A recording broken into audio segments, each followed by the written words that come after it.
போடுறாங்கன்னு வச்சுக்கோங்க. அப்புறம் எல்லாருக்கும் செத்துட்டாங்க, திடீர்னு விழுந்தாங்க செத்துட்டாங்கன்னு சொல்றாங்க. இது அந்த இறப்பு இயற்கையானதா கொலையா தற்கொலையா எப்படி வாய்ந்ததுன்னு தெரிஞ்சாதான் அது நல்லது சமுதாயத்துக்கு.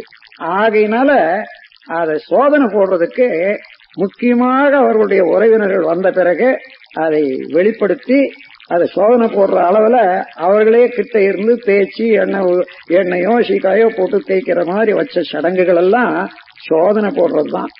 அந்த சோதனை இல்லாத அந்த நாடுகள் எல்லாம் நேரடியாக எல்லாரும் இறக்குற இடம் ஆஸ்பத்திரி தான். ஆகினால ஆஸ்பத்திரிலேயே சர்டிபிகேட் கொடுத்துடுறாங்க, இந்த முறையில இந்த இதுல அங்க எல்லாம் கழுவ வேண்டியது அவசியமே இல்லை. ஆக கழுவ வேண்டியது என்பது ஒரு சடங்கு. சோதனை நேர்மையான முறையில கொலையா தற்கொலையா என்றதை சோதனை போட்டு அதன் பிறகு பொதிக்கட்டும்.